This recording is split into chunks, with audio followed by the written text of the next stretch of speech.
सान्थि फैबाय अस्त्र मुक्त जाबाय जोंनि बे जायगाया नाथाय सान्थिया बोरै फैखो बिथांनि मथेब्ला हाजोआव थानाय भुटानाव थानाय बांलादेशआव थानाया हेलौ मानगोना रायजो राजा लोगो नोंथांमोननि थाखाय मोनसे गोदान भिडिअ लानानै फैदों आरो बे गोदान भिडिअआनो जाहैबाय जोंहा डक्टर अनजलि दैमारी मेमनि बिबुंथि डक्टर अनजलि दैमारी मेमा दिनै प्रमद बर' सारखौ मा बुंदोंमोन बै समाव आरो लोगोसे बिथांनि बुंनाय बाथ्राया दायो बेरखांगासिनो मोनसेनि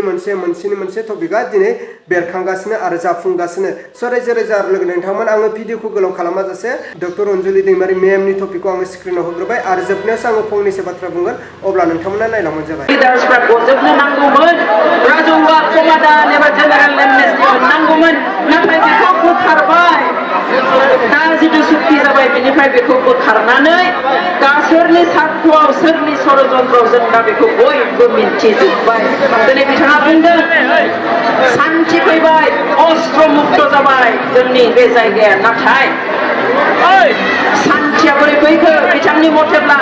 हाजोआव थानाय भुटानाव थानाय बांलादेशआव थानाया न'आव फैनानै थाफैनो मोनजोब्बाय समाजजों बिसि बिसायजों बेवहाय सान्थि फैबाय केम्पआव थानायफ्राबो न'आव फैजोबनो मोनबाय सान्थि जाबाय आरो बिथाङा बावदों नामा दासिमबो 100 जननिख्रुइबो बारा जेलावहाय सोरबा फासिनि अर्डार सोरबा थैजासिम जेल जानायनि अर्डार लानानै दङ आंखि आइजो मानसिबो जेलाव दङ दिनै एनडिएफनि नामाव 100 जननिख्रुइबो बारा बिथांमोनहा गामियाव फैनानै न'खराव फैनानै गावनि न'नि मानसिजों थानो मोन्थाय गैयामोन नामा रायजो राजा नोंथांमोन अब्ला बिथाङा गासैखौबो सेस खालामबाय मोनसे आं फोरमायनि बे एकर्डखौ आं मानो बिथांनि होननानै बुंदों बिथाङा गावनो दाख्लै बुंनानै लाबाय मोनसे इन्टेलेक्चुयेल मिटआव जे बे एकर्डनि मोनफ्रोमबो सोदोब आरो लाइनखौ आं हारसिं दिल्लीनि गान्धी मैदानाव मा गान्धी भवनाव एसि गैयि रुमाव लायनो 20 दिन हारसिंनो लिरनानै फोजोबनायनो सोर मोनथाय बे सुक्तिखौ लानानै जेसेबां बुंदों बे सुक्तिया बर' हारिनि बयनिबो हास्थायनाय बादि जायाखै बयनिबो कनसेन्टआव जानाय नङा नाथाय प्रमद बर' बिथाङा गाव बुंना लानाय बादिनो हारसिंनो दिल्लीनि गान्धी भवनाव एसि गैयि खथायाव 20 दिन लिरनानै दिहुननाय जेखौहाय एनडिएफखौ ब्लेकमेल खालामनानै सहि होनाय जायनि थाखाय दिनै सुक्ति माने गोजोन सुक्ति जासेयावबो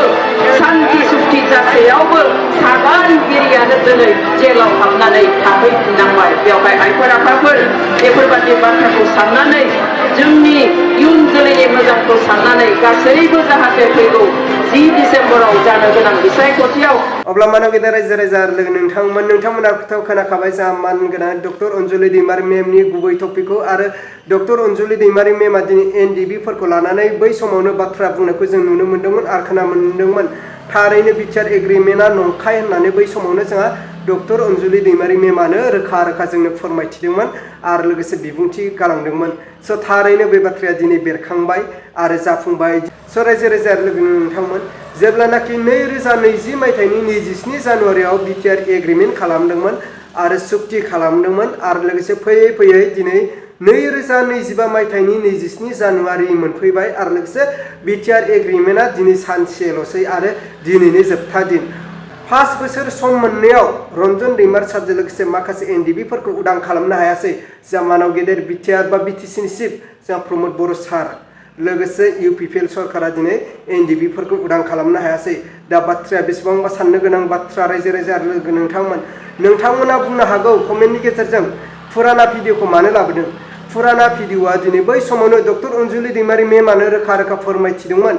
जे बिटिआर एग्रिमेन्टआ नंखाय एग्रिमेन्ट नाथाय जों फोथायाखैमोन डक्टर अनजलि दैमारी मेमनि बाथ्राखौबो जों फोथायाखैमोन बै समाव जे प्रमद बर'आनो जोंनि बर' हारिनि थाखाय खामानि मावगोन होननानै जों